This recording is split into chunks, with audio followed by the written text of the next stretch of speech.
kapalangga, ito na yung binabad natin na bigas. Binabad natin to mga 3 to 3.5 hours mga kapalangga, yung basmati rice. So mga kapalangga, at ito na nga, nagpakulo tayo ng tubig. Manood kayo, kailangan tatapusin nyo tong video. So pinakulo natin ang tubig mga kapalangga, kailangan kulong-kulo yan at lalagyan natin ng cooking oil. Any kinds of cooking oil pwede naman mga kapalangga. So wala namang ano dyan tayo required kung anong klaseng oil. Basta cooking oil ha. So lalagyan natin ng asin mga kapalangga. At of course mga kapalangga, ilalagay na natin yung ating rice.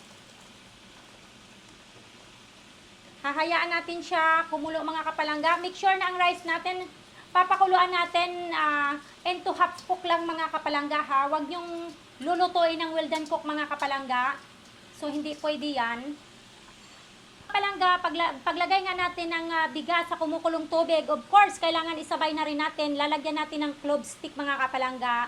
Lalagyan natin ng star anise mga kapalangga. Ito nga ang ating ingredients mga kapalangga. May cloves, may star anise, at mayroon tayo ng cinnamon stick mga kapalangga. So ilalagay natin yan. At ayun, hahayaan natin na kumulo siya at maging half cook yung rice natin mga kapalangga. So after half cook mga kapalangga, ay kailangan alisin natin sa tubig, i-drain natin para hindi malata ang ating basmati rice. Mga kapalangga, kulong-kulo na nga yung ating basmati rice is almost ready na siya. In a few minutes ready na. Kailangan sasalain na ito mga kapalangga. So sabi ko naman sa inyo, hindi kailangan well done cook dahil iihnin pa ito natin mamaya. So malalata siya. Kaya ito na mga kapalangga, maya-maya isasala na natin ito. Ito nga mga kapalangga ay sabi ko sa inyo, kailangan 50 to 60% cook lang ang ating rice biryani. Ayun na nga, matapos natin anuhin, andyan nakasala na mga kapalangga. Ayan. Wait. Mausok masyado, hindi. So mga kapalangga, so mainit na nga ano para sa ating kanin, sa ating kaning biryani, no? So kailangan din medyo kailangan natin na at least 1 cup of oil. Ini cooking oil is pwede naman mga kapalangga, wala namang required. So wait lang mga kapalangga, takot talaga ako dyan. So ito na nga, mainit na mga kapalangga, lalagay na natin ang ano, bawang. So, nangangailangan din tayo dito ng maraming bawang mga kapalangga kasi yun din ang sikreto para lumasa ang ating kanin mga kapalangga.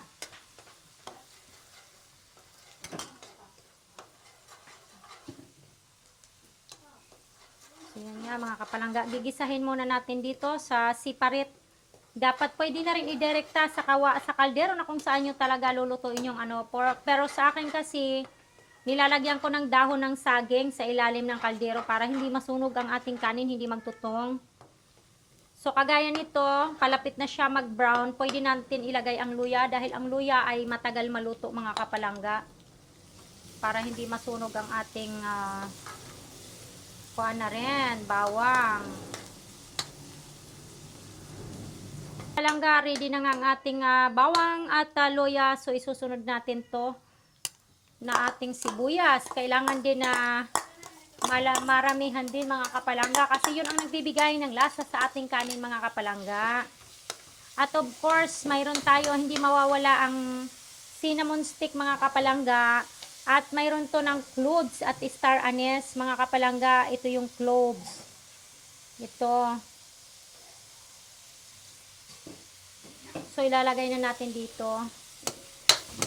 So, hahaluin natin mga kapalangga. Halo ng halo.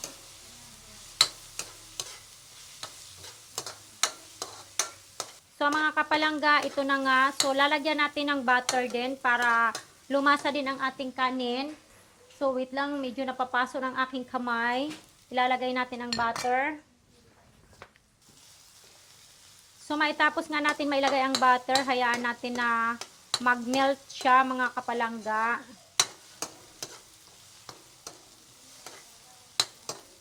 Lalagay na natin mga kapalangga ang ating pamintang durog.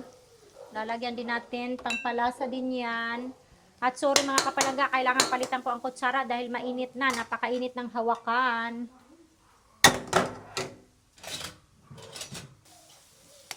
So ito na nga mga kapalangga, ito yung kanina na sabi ko sa inyo saffron. So inano na nga natin, binabad sa mainit na tubig at yung nga lang na sauce ang kukuhanin natin ang katas para pampakulay sa ating kaning biryani.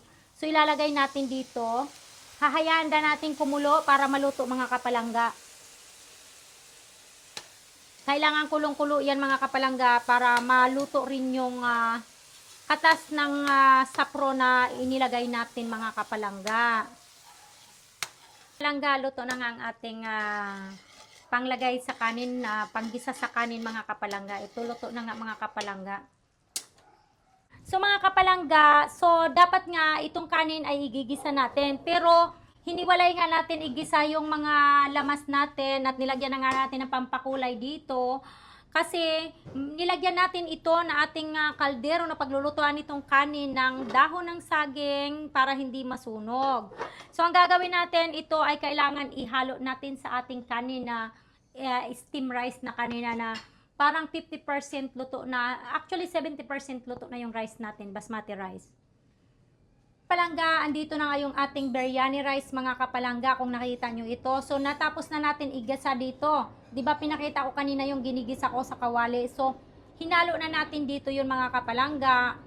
So hindi natin magigisa sa maliit na kawali dahil medyo marami-rami ang kanin.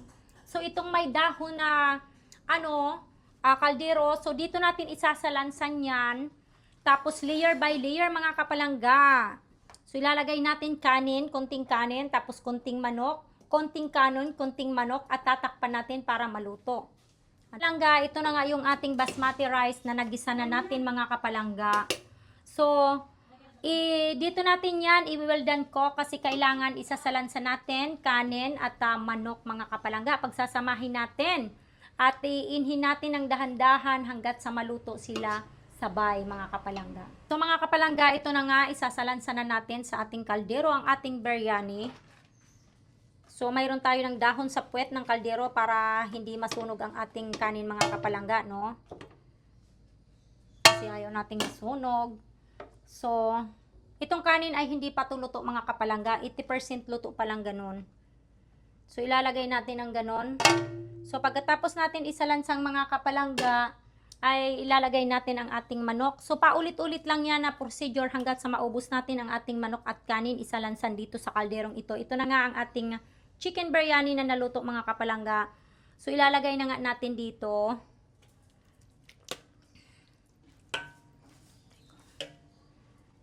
So ganon.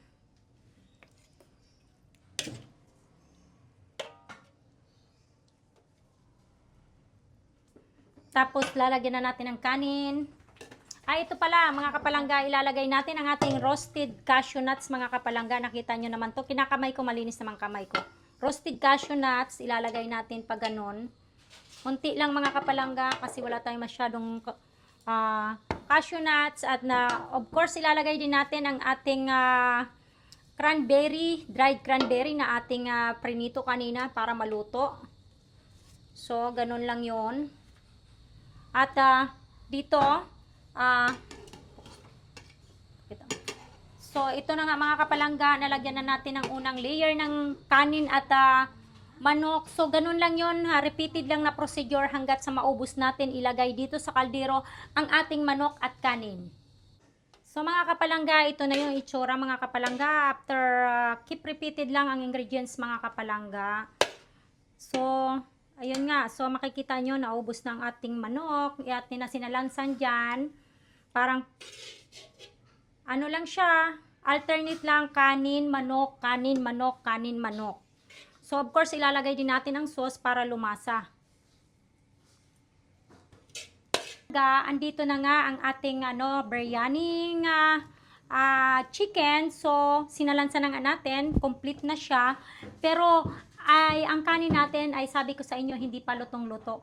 So kailangan pa natin to iinhin na mga 10 to 30 minutes na pag-iinhin mga kapalangga. Kailangan dahan-dahan ang apoy na hindi siya magtutong mga kapalangga. So lalagyan natin ng dahon sa taas para luto siya o makulob ng husto. At the same time, babalutin natin siya ng aluminum foil dito sa bunganga ng kaldero.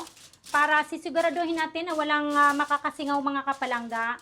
So, dudublihin natin para masakop buo ang mga kapalangga. Ayan ang ating kaldero. Kailangan na balot yan mga kapalangga. At saka pagka ganyan, tatakpan na natin siya mga kapalangga. Sorry po, ganyan. At of course, yung apoy natin ay masyadong malakas. Inhin lang yun mga kapalangga. So talagang alalay lang. So talagang tiyagaan lang mga kapalangga. Parang pag-ibig lang yan na wait for the right time. Charot! So mga kapalangga, andito na nga after magluto natin ng nandito na mga kapalangga ang ating biryani. Talaga namang well done cook na, ready to eat mga kapalangga. At saka dyan lang kayo mga kapalangga at ipiplex ko sa inyo kung ano talaga yung sinasabi nating biryani. Sa mga hindi nakakaalam lang po ha. So for sure namang nakakaalam ng karamihan, pero sa mga hindi man nakakaalam, ipiplex naman natin sa kanila.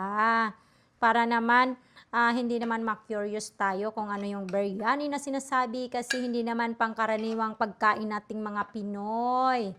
Sa mga special ito para sa mga ibang lahi, kagaya ng mga Indian. Ito talaga yung kanilang special food mga kapalangga. So ito nga yung mga kapalangga. So ayun, aanuhin natin kasi mahirap hanapin mga kapalangga. Actually, ayan, ito na nga mga kapalangga. So, piplex ko sa inyo na ito na nga, pinaghalo-halo na natin lahat ng mga ingredients kasama ng ating manok. Ayan. So, ito mga kapalangga. At ito na nga mga kapalangga. So, tara, kain tayo mga kapalangga. At kung nagustuhan nyo ngayong araw ang ating recipe, please comment below mga kapalangga, at sa interesado matuto, please comment below mga kapalangga para malaman nyo ang the whole details kung paano lutuin ito at mga ingredients mga kapalangga. And please don't forget follow, like, and share mga kapalangga. And please subscribe. So thank you so much for watching today mga kapalangga. So hanggang dito na lang muna tayo. So bye-bye mga kapalangga.